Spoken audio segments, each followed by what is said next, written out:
across the state every single day. Many of them have 3 or more kids, and they all tell me pretty much the same thing. And that is, one of their kids goes to a public school, another goes to a private school, another one is homeschooled, and they say that the pathway each has taken is the best for that child. No one knows better than a parent the power and the importance of school choice for children. But as governor, as much as I prioritize parents, as much as we must prioritize our students, as governor, I also prioritize something else. And that is to ensure that our state will be number one in whatever area or subject field that we could be categorized. On that side of this room, there are many trophies. Those trophies go to the state that ranks number one in the United States for the most economic development projects in any particular year. Texas has won that award for 13 years in a row. We rank number one for economic development, number one for jobs, number one for so many things.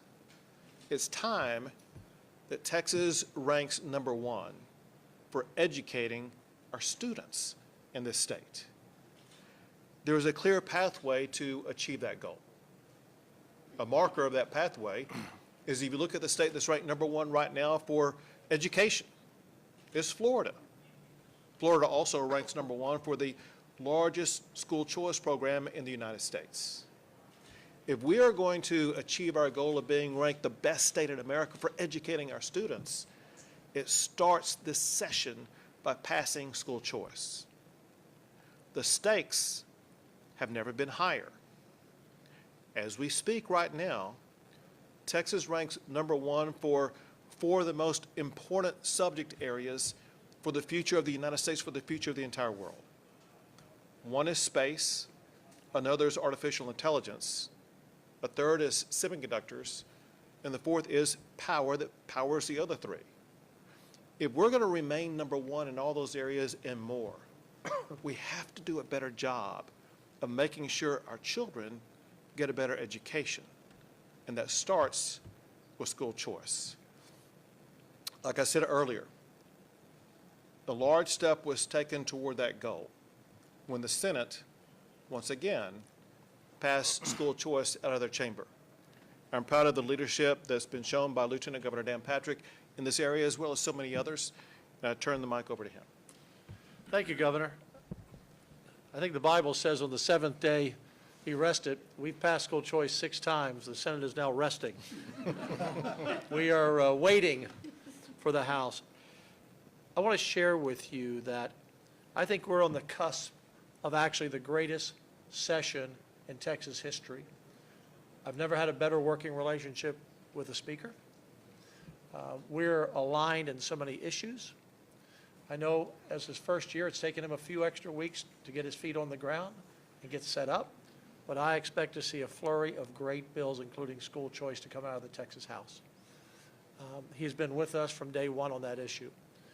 For the media in here, just to help you get the facts straight, let's remember this. Texas is funding education at one of the highest levels ever, now more than 50%. We have put more money into school security than ever before. Teacher pay in 2019, the average in 2019 across the state was $54,000. At the end of this session, it will be $69,000, plus incentives for teachers who really excel at a much higher level. Put this in perspective.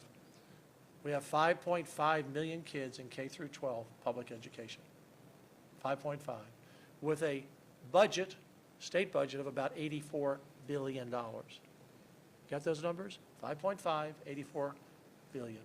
School choice, despite the fact that it will be the largest launch of school choice in the history of the world, $1 billion and 100,000 students, I just want you to paint the picture. 5.5 million kids, 100,000. 84 billion, $1 billion. So anyone who says that we are undermining education, that is simply a total lie.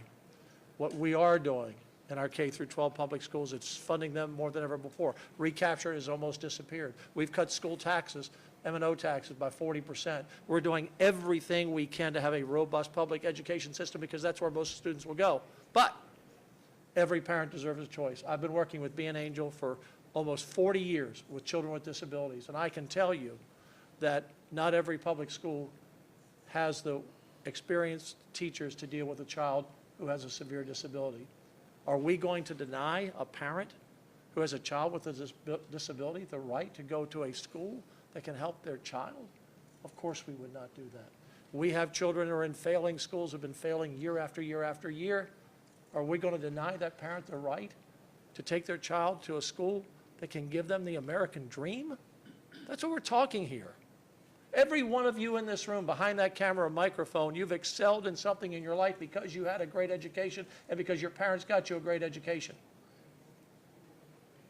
If they're in a school that's a failure, they have no chance. And that's what school choice is about. It's universal. It's for students with disabilities, students in failing schools. And I believe that for all of these members behind us, this will be a bill, when they pass it in the House, that will be part of their legacy in life because they will change lives. So I'm proud of Brandon Creighton, Brad Buckley working together, the governor, the speaker. I'm glad the governor from Arizona here, Doug Ducey, who's been a champion on this and has a great story. But media, you have to help tell the truth in this story. School choice is only going to make our schools more competitive and better for every child in Texas. Thank you. Now, Speaker Dustin Burrows. Yeah, thank you. I'll say this. We have had a great working relationship, the House has, with the Senate and Governor, especially on these education issues. I've appreciated Governor Ducey being here so that members can hear his perspective from Arizona. We can fully fund public education and do school choice at the same time. Let me repeat that. We can fully fund public education and provide meaningful opportunities in competition through school choice at the same time, which is why the House has been committed to passing both SB 2 and HB 3 in tandem. Chairman Buckley has been working hard with his committee. It's been a great committee. They've stayed up till 6:30 in the morning working on these issues, and he's been working with his Senate counterparts, Chairman Creighton, to make sure we have it right. I expect early next week, the House Public Education Committee will pass out both bills, a school finance bill and a universal comprehensive school choice bill from the Pub Ed Committee, and it'll be on the floor very soon thereafter and pass. We have appreciated the working relationship. We are excited to continue to get that on the governor's desk and become law. And thank you all for the opportunity to do that, gentlemen. Thank you very much. During my entire service as governor, I had the opportunity to be good friends with the governor of Arizona, Doug Ducey. And he and I have talked long before today with my admiration for him and his leadership to get school choice passed in Arizona. And I thought nothing could be better than maybe having somebody with the frontline experience to be here and to share his thoughts about what happened in Arizona. So I turn the mic over to the immediate past governor of Arizona, Doug Ducey. Thank you, Governor Abbott. It's great to be here in Texas with you and Lieutenant Governor Patrick and Speaker Burrows. And there's very few things that Arizona is going to beat Texas on or be first on, but I'm here to be fully supportive of what you and your chambers are trying to do here with universal school choice. This is the biggest issue at the state level across the country. And K-12 education has been flatlining in this nation since 1982. In this nation, we very rarely solve a problem. We innovate out of a problem, and the innovation here is universal school choice. Arizona took all of 8 years to pass this in our state. We were the first state to get it done. 13 other states have since followed suit, but no state even close to as big, as impactful, and as consequential as Texas has passed it yet.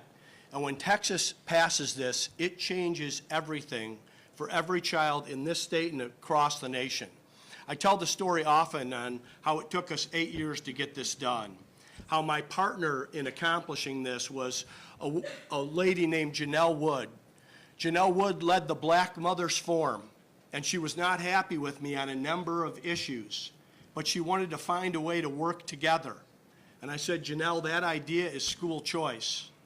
Janelle Wood sat next to Angela Ducey, the First Lady at my last State of the State, and I said from the podium, 50 years ago, politicians stood in the schoolhouse door and wouldn't let minorities in.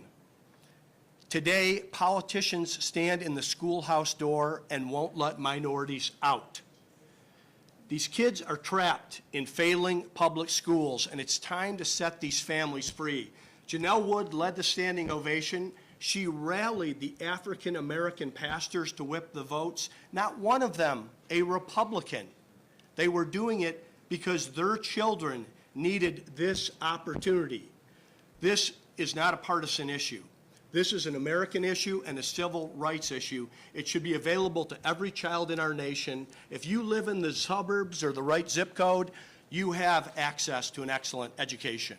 If you can access a Catholic school, a Christian school, a Hebrew school, you have access to that opportunity and an excellent education. Every child in our nation, if we believe in equality of opportunity, should have access to an excellent education, and that's what this bill will do. Thank you, Governor Ducey. Thank the other members up here. Listen, we're going to get this across the finish line. And when we do, Texans will see that when it comes to education, it's not one or the other. It's not either public schools or school choice. We can do both at the very same time. We're going to fully fund public education while at the same time ensure that parents and children are going to have the opportunity to find the school that's best for them. We'll take a few questions. Hey, Governor, it sounded like you're still trying to make a sales pitch. Have you not sealed the deal yet? So as you know, there's more than enough co-authors in the Texas House who remain committed to ensure that legislation is going to pass. I have every reason to think there will be even more than that in favor of it when school choice hits the House floor. Go ahead. Yeah, I do want to go ahead and confirm what he said. There will be more votes on the House floor for school choice when it passes than there are co-authors.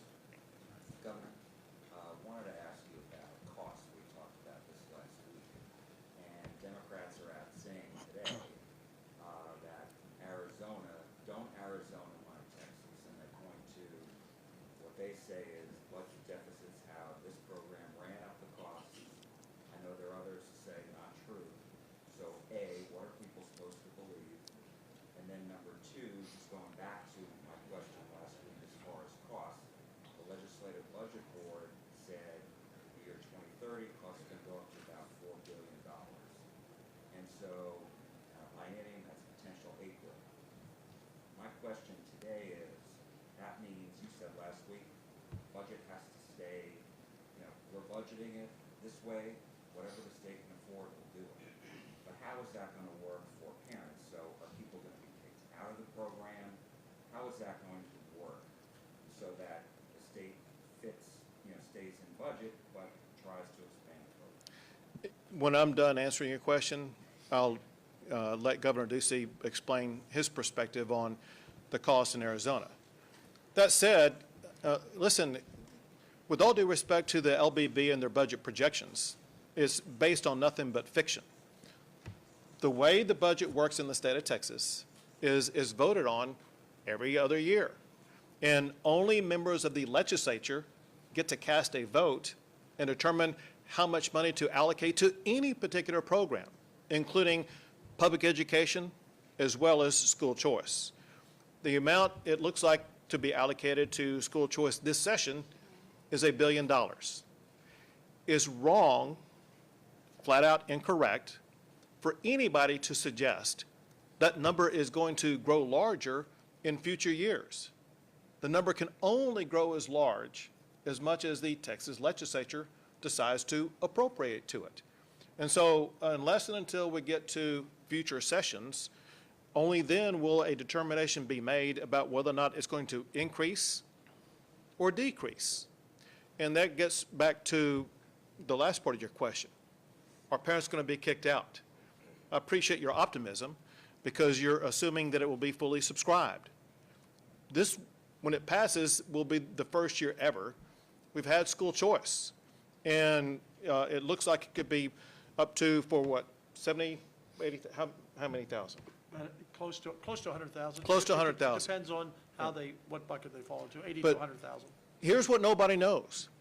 How many people are actually going to participate in it? Is it going to be 100,000? We don't know that. And we won't know that until we get into the system. After we learn how many will subscribe to it, we can calibrate at that time just as we have with regard to charter schools. But right now, it would be guesswork to assume that would be more, let's say, an oversubscription, and what would happen to those if it is oversubscribed, and what the cost would be. But again, the cost is going to be limited to only what the Texas Legislature appropriates to it, with no automatic increase in future years. Hold on a second, because I mentioned that the Arizona governor can respond to any cost in Arizona. So school choice has been wildly popular in the state of Arizona, and it's also been a winner in the state of Arizona, not only for parents, but both for the budget and financially.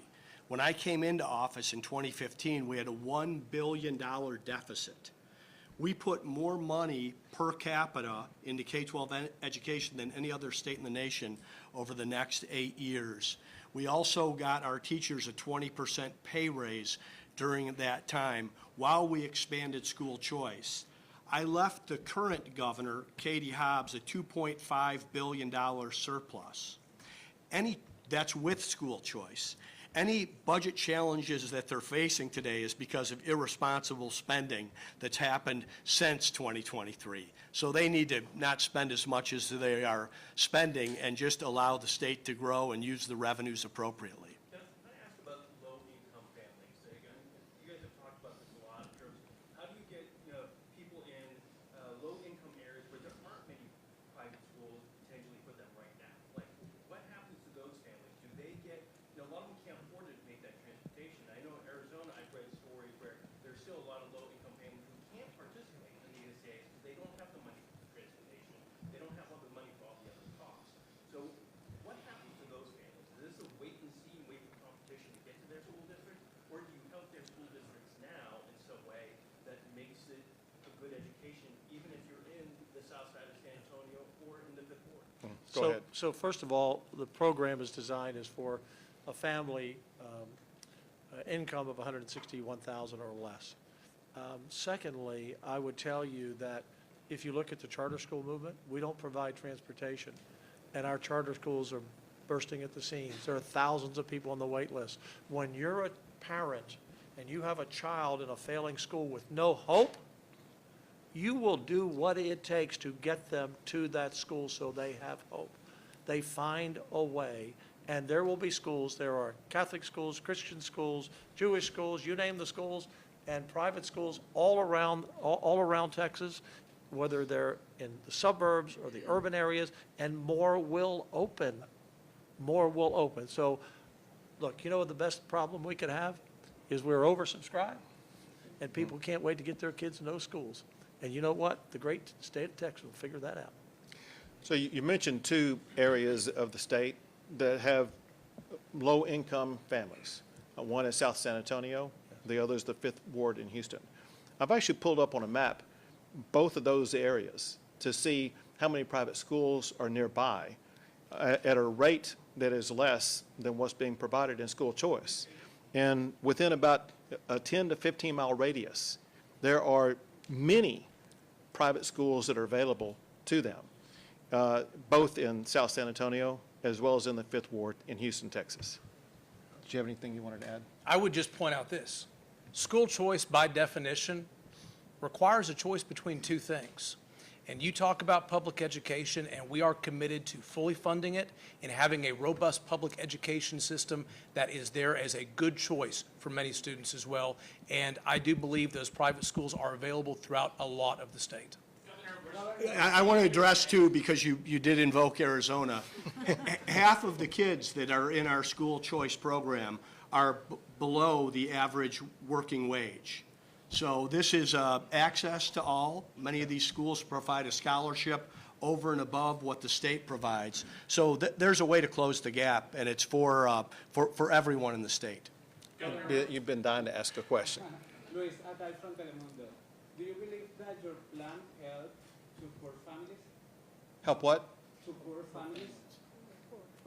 For poor So, school choice already exists for the wealthy. This ensures school choice for people of all means, including those of low-income means. We wanted to make sure that parents of low income are going to have the same opportunity that the wealthy have, so that those parents are going to be able to choose a school that may be better for their child. Two more questions. Governor, we're sitting here today and we have Representative Eddie Morales today, who represents the biggest district in Texas and in the country, and who also said that private schools are scarce. So you're saying that we will have availability for our students in this district that represents 11 counties that all have border towns?